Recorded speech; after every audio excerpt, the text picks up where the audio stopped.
Welcome to the video, ladies and gentlemen. We are going to be talking about what I think is probably one of the best champions inside the game currently, certainly on my account, and best might be a little bit up for debate, but certainly the most useful. And who we're talking about today is a champion that was recently on a progressive chance event for Void Shards. That is Senna AmberHeart, this short little dwarf lady who looks pretty badass. In all honesty, she looks absolutely fantastic. And what does she do? Well, if you take a look at the reviews, people like her.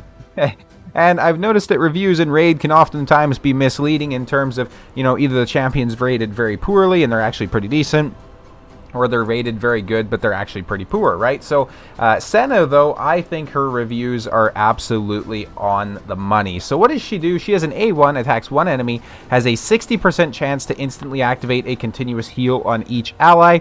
Super nice A1. Gonna make sure that everybody's nice and healed up, right? She has an A2, which places an increased speed and 2 continuous heal buffs on all allies for 2 turns. Also fills the turn meters of all allies by 20%. You can kind of start to see the synergy here already. This is on a 3-turn cooldown, by the way. AoE revive with 50% HP and 50% turn meter. Certainly one of the better revives that we have in the game already. But then she's also going to team up with all allies revived by this skill to attack the enemy with the lowest HP. The allies joining the attack will use their default skills. This has potential to be abused, especially in areas like the arena. So for example, if you can imagine that like a Phoenix got killed and then you revive him and he teams up with Senna to go and attack somebody who has the lowest HP. Obviously Phoenix has a potentially double hitting A1 and it's a block revive, right? So obviously very, very powerful there. But even just having that AoE revive would already make her very strong, but then having the ally attack is insane.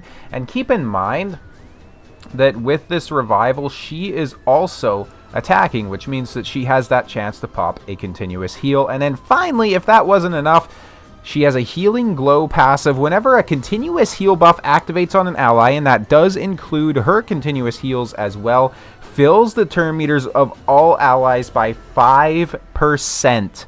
At the end of this champion's turn, increases the duration of a continuous heal buff on a random ally except this champion for 1 turn.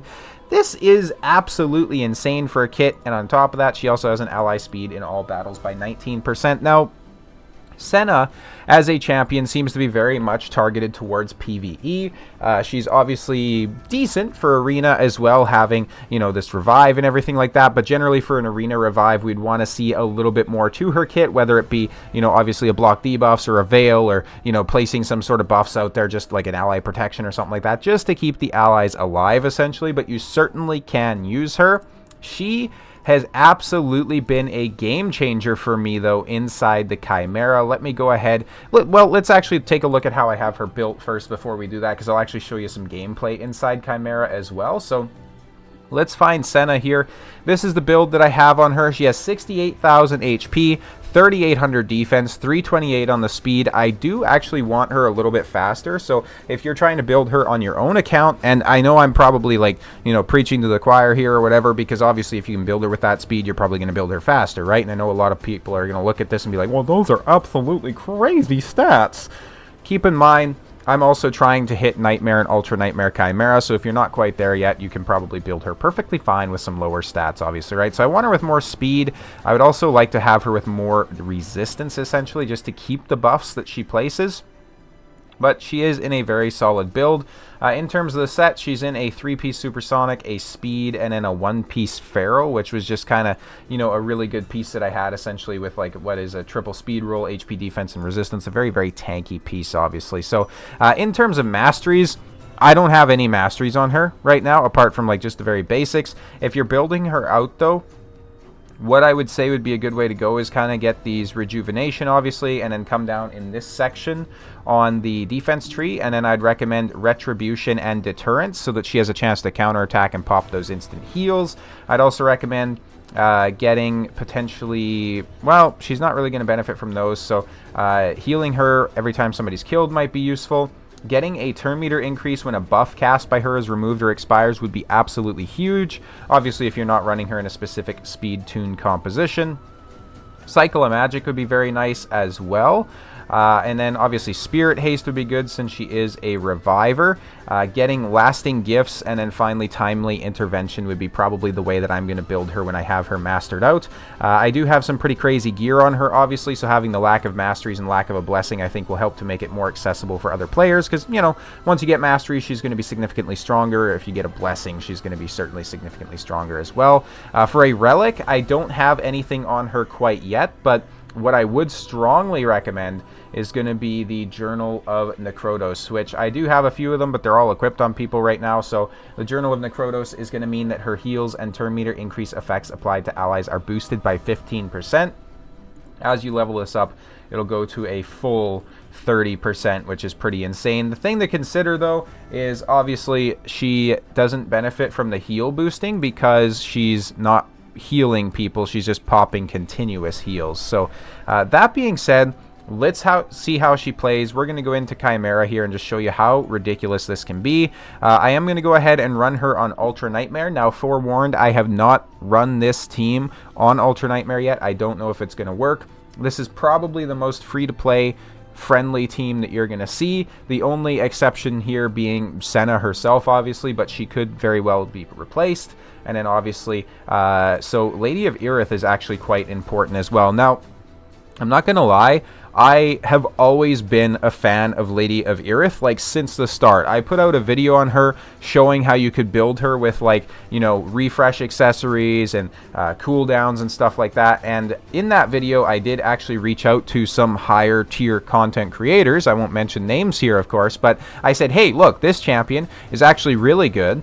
This champion can be, you know, a little bit of RNG, obviously, but essentially what I was getting at with that video is that her cooldown on her A3 was really long. It was like 5 turns, but if you run her in Refresh and if you run her in Reflex sets, it was just enough RNG so it should almost always have a continuous uptime on her A3. And then obviously you're getting the Apothecary-esque heal and everything like that too, plus everything that she brings to the table. And I said, hey, this champion's super good. The higher content creators, the larger content creators, unfortunately read my messages and replied, but never made a video, never called it out, nothing like that. I wasn't even asking for a collaboration. I was not trying to profit from this in any way at all. I was simply trying to get good information out there for the community, but unfortunately it was overlooked. But here we are. I've been a fan of Lady of Irith from the start. Then she got buffed, and now everybody is saying, oh, Lady of Irith is actually pretty good. And I'm just sitting over here like, no. You know, there's some people that knew that, but hey, it is what it is. Lady of Irith, she's going to decrease the cooldown of all ally skills except this champion's by 1 turn, so she's going to be helping everybody cycle through. And then with Senna's passive, along with the continuous heals that are being placed by Lady of Irith, as well as her turn meter fill on the A2, it's going to be absolutely insane. And then obviously Tiramisu, she also has a cooldown reset as well as a turn meter boost as well as a intercept stack. So that essentially gets placed on Marius. And then we have increased speed and everything like that coming in from Lydia as well. Essentially, we have 2 champions placing continuous heals and then also increasing the speeds that we're going at as well as turn meter fill. This is absolutely bonkers. Let's go ahead and just show you how it works essentially. Now, this team, as I have it right now, unfortunately is not manual friendly because Tiramisu is very not consistent with who she picks unless they're in the lead spot, but I obviously want her speed lead in the start there. So what we're going to do here is we'll go ahead and open with Marius's A2, which is going to do some decent damage. Now, as you can see, our turn meters are just getting absolutely blasted to the moon every time we're taking a turn, because obviously Senna placed the increased speed on us, which helps us outpace the boss. But then additionally, every time an ally is taking a turn right now, she's filling our turn meters by what, 10%, I think it would be? So then we get an additional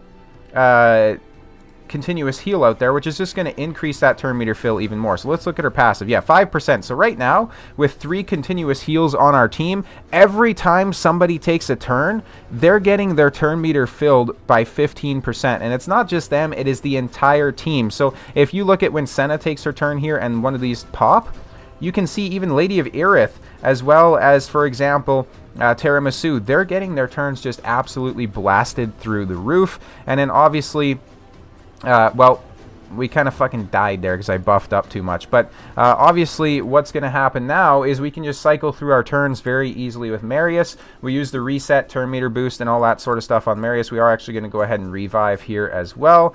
And then Lady of Earth gets the ally attack there. Now, I think I do need to tune this team a little bit more for Ultra Nightmare usage, because as you can see, it's not exactly the most survivable. And I think the one thing that would really help this team is if you brought in a Leech champion, because there's going to be essentially enough damage coming from all these champions to heal themselves, especially with like War Master procs and stuff like that. So I do think Leech would go very well into this team, and it would actually allow you to do some of the trials as well. But you can see this team is very not optimized for this difficulty, and we're already at 5.3 million damage on turn 2 of the boss. And now we have our resets that are going to be coming through right away too, so we can do even more damage to the boss quickly.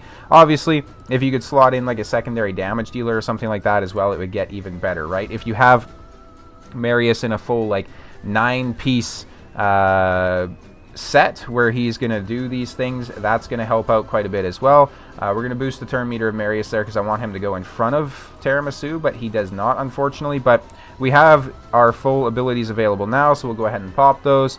And you can kind of just see how much damage is going off, right? So unfortunately, Tiramisu does also get CC'd there. So not enough resistance. We could also bring a decreased accuracy for the boss. Just to show you, so this is the concept, obviously. There's a lot of players that are struggling to hit higher levels of Chimera, myself included, obviously. And then we have other teams like this that are just absolutely blowing it out of the water, right? So Elva is such a good champion for something like this. You could very easily probably use a Senna instead as well, because of the continuous heals and everything like that, of course. But yeah, so essentially, the actual proof is in the pudding, as they say. I was in the top 4 so far, hitting Chimera on Nightmare so far with this team. 206 million damage, which did boost me up pretty much all the way to getting the actual final drop there. And then you can see this was the damage breakdown. So obviously just with that cycling, we had Marius doing so much damage there, right? 204 of the 206 million damage was Marius. These champions, for the most part, aren't even fully mastered out, right? So obviously if you had War Master, if you had Brimstone blessings on them, it's going to absolutely boost your damage as well. I don't even have a blessing on Lady of Erith. So, you know, I could put Brimstone on her and there you go, right? So that would be an immense damage boost. Getting, again, War Master on these champions is going to be super good. Senna is such a good champion. I will show you some gameplay of her inside the arena here too, I think. I don't know exactly what sort of a team we can get to really showcase her in a good light, but let's go with maybe somebody like a He-Man there. Definitely a pay-to-win champion, but it is what it is. We'll go with Senna.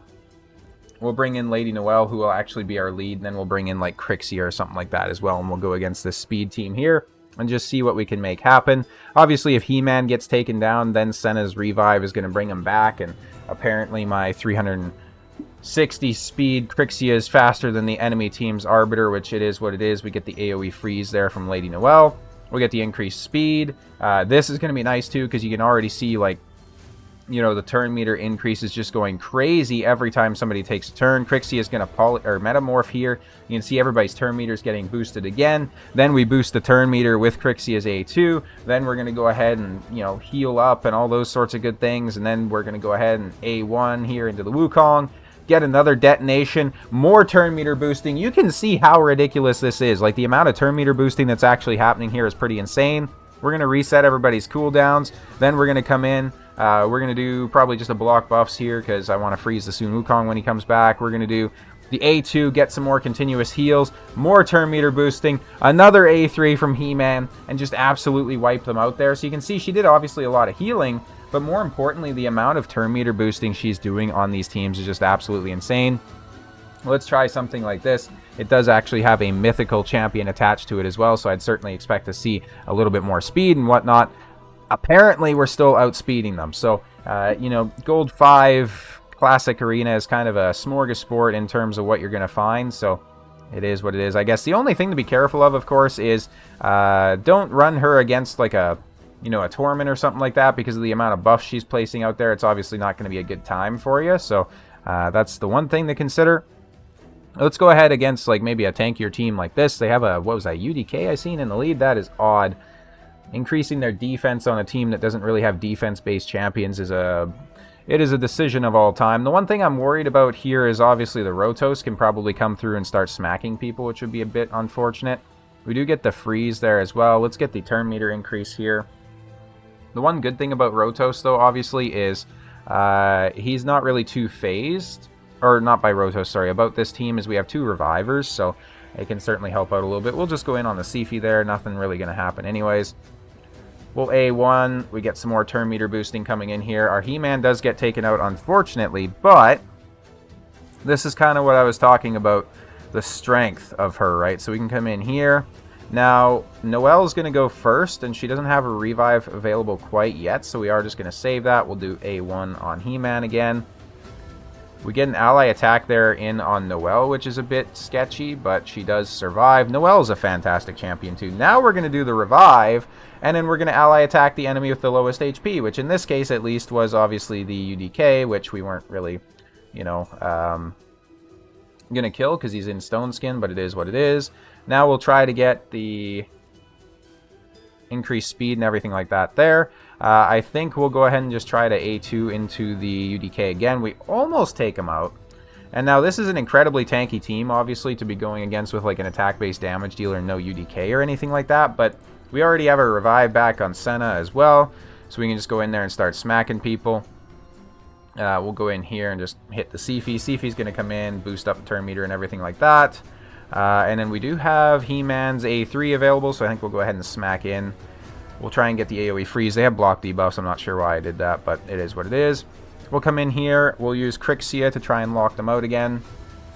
This is turning into a very long fight, but like I said, this is also an incredibly tanky team to actually be trying to fight this with. So let's go ahead and hit into the Sifi there, take her out. If you're curious how that works, it's because He-Man does have a double hitter against certain champion factions. So unfortunately, both of our revivers go down there. I think we are probably cooked here, gentlemen, but we don't kill the UDK there either for some reason. I think it was because of Necrit putting up his protections. We do have the A3 available. I don't think it's going to be enough, though. We do take out the Necrit, and then, yeah, the Rotos there just takes us down. So I am curious, though, because that was a decently tanky team from a 20 million player power player. So if we went ahead and switched out, honestly, probably Crixia, and if we bring in a... Where is he? If we bring in a UDK instead, so right here. And then what I am actually thinking too is we could switch out Lady Noelle for potentially a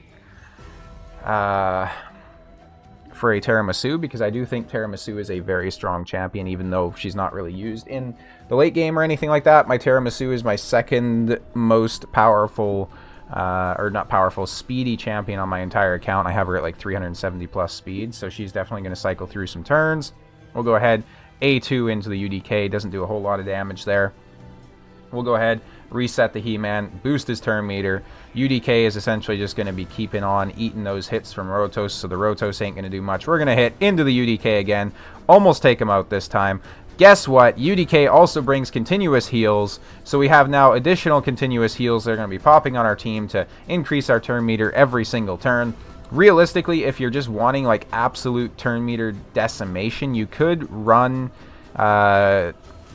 Lamasu so that she does the reset on Senna as well, because if you do it like that, Senna's going to be putting out way more continuous heals, which is going to result in way more, well, you know, heals, more turn meter boost, right? And she's such a unique champion because there's not really any other champions out there that have a increased turn meter like this. And you can see just every time somebody takes a turn, we're just cycling through this so incredibly quick that we have no choice but to, you know, do good things here essentially. So we'll go ahead, just keep resetting our He-Man.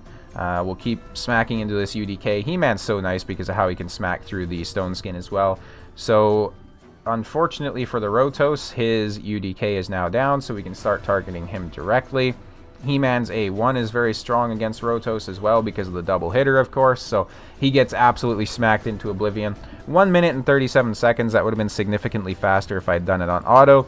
But yeah, you can get an idea of just how strong this is, even in PvP, just having that constant turn meter cycling. The one thing that I want to call out too, where she's even, more incredible, is if you happen to have Opardon, who I think was a fusion back in the day that I did not get, unfortunately, but Opardon places 2 continuous heals on block debuffs for 2 turns, which is just absolutely insane. And then his passive, he also has a continuous heal when it pops, fills that ally's turn meter by 10%. So you can see with these two together, every time a continuous heal pops, that's going to be a 15% turn meter increase. You have 4 continuous heals out there between these two heroes, between these two champions. That's going to be what, like a 60% turn meter increase? It's absolutely insane. And these two essentially are part of the world record Chimera clan boss team right now. So definitely incredibly strong champions. Incredibly strong champion, just Senna on her own. She literally, like, over 2x'd my Chimera damage. The last time I did Chimera, I did it on Nightmare, and I got like 86 million, and I was pretty happy with that, right? And then this time I get like well over 200 million. So she is such a good champion. If you have her, congratulations. If you don't, it might be time to go and cry in the corner.